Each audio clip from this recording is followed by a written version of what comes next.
A century ago, when travel was difficult and minds were narrow, a French woman set off alone on the forbidden road to Lhasa. Alexandra David Neél was not only an explorer, but also a challenger to the limits of the human spirit. Tonight, by the firelight, let us follow in her footsteps and find inner peace in that pure wilderness.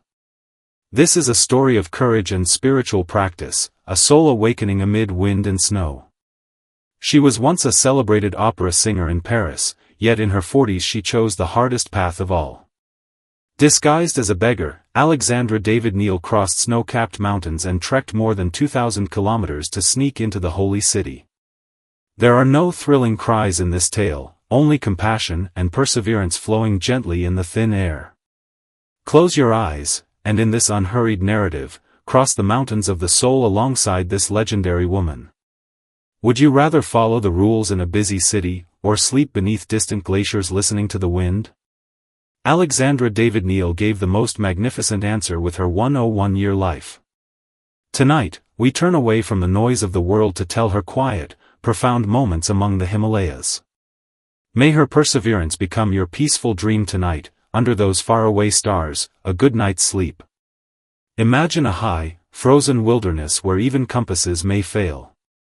A European woman in her 50s huddles in a cold crevice between rocks. Her face is covered with soot from cooking pots to hide her fair skin, her long hair is braided with yak wool to blend in with wandering beggars. She stands on the edge of the roof of the world, waiting for a chance to enter the holy city of Lhasa, even if discovery could mean death. Alexandra David Neél, a name that sounded like an impossible paradox in the world of exploration 100 years ago. Tonight, by the softly flickering fire, let us enter her real life through a story you need not strain to remember. This is a story of escape and return, of a soul raised in comfort who found a grander stage than any opera house in thin, cold air. As you listen to her footsteps soft on the snow, the ancient stillness of the glaciers may help you relax completely and drift into this journey. Before she became known as the Llama Goddess, Alexandra's world was one of silk, spotlights, and applause in the Paris Opera. She was a gifted singer with an enviable marriage, yet her gaze always drifted past the heavy theater curtains toward the far horizon. To her, the fashion and gossip among noblewomen felt lighter than dust in the desert. On her 40th birthday, she told herself, "I cannot die in a pretty bed." And so she left her husband, taking only a thin volume of philosophy, and boarded a ship for the East. In those times, a woman traveling alone in the Himalayas was considered sheer madness. Yet in the harsh, quiet hermitages, Alexandra discovered a belonging she had never known. She meditated alone in a freezing cave for 2 years, surviving on small amounts of tsampa and quenching her thirst with snow water. Extreme solitude did not break her, it tempered her will like steel, harder than marble. It was this strength grown in silence that led her to a history-making decision: she would go to Lhasa, the forbidden, mysterious center closed to all foreigners. The road to Lhasa was not just a physical crossing, but a complete stripping of identity. To evade border guards at countless checkpoints, Alexandra and her adopted son, the Lama Yongden, embarked on an elaborate, delicate act of disguise. She traded her fine flannel dresses for tattered Tibetan robes. Each morning, to darken her skin to match the locals, she carefully covered her face with a paste of soot and cocoa powder. She even cut her hair rough, weaving yak hair into Tibetan-style braids.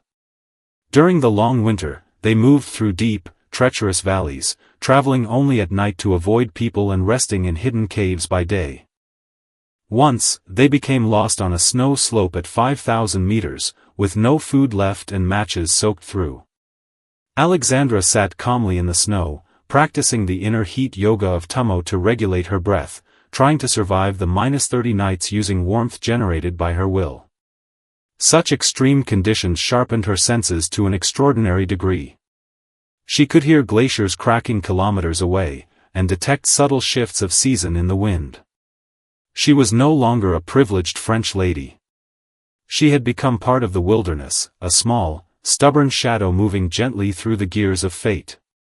In February 1924, as the first rays of sunlight touched the golden spires of the Potala Palace, Alexandra slipped into Lhasa unnoticed among pilgrims. No one paid attention to the old beggar muttering prayers and keeping her head down, in truth, a highly educated European woman. Standing on the streets of Lhasa, watching prayer wheels glimmer through morning mist, she felt a circle of fate close. She stayed 2 months, wandering between temples and markets, using fluent Tibetan to gather ancient teachings preserved by time.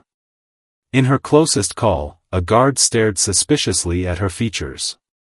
Instead of panicking and running, Alexandra spat casually on the ground, displaying the rough weariness of a lifelong wanderer. This composure came from the emptiness she had cultivated on countless snowy nights. When you no longer cling to who you are, you can become anyone. Her 2 months in Lhasa were not about conquest, but about recording and understanding. She carefully tucked her reflections on the universe, life, and rebirth into her tattered, patched bag. When she finally left Tibet safely, she carried more than knowledge, she carried an eternal answer about the boundaries of life. When Alexandra returned to France, she became a heroine across Europe, yet the fanfare felt foreign to her. She moved to the hills of Provence and named her home, Peak of Contemplation, where she continued writing and spiritual practice.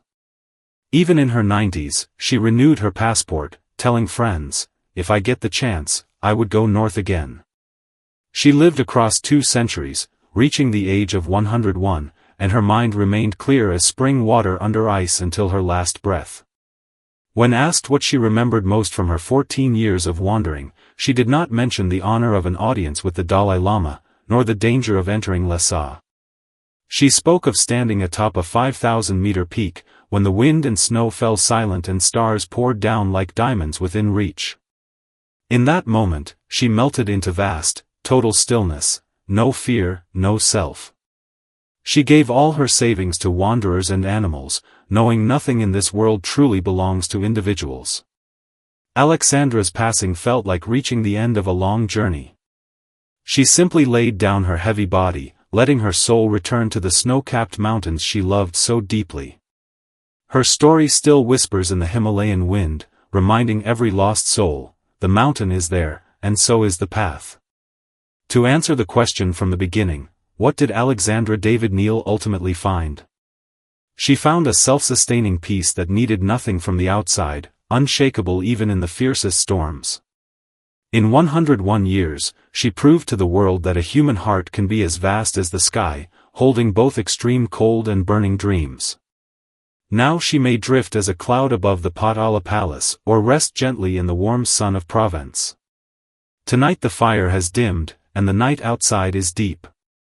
Carried by this gentle story, soothed by Alexandra's perseverance across the mountains, sink into peaceful sleep. You need not cross ranges or disguise yourself. On this soft night, simply let go completely, just as she did on those cold snowy nights. Good night, in this quiet, still evening.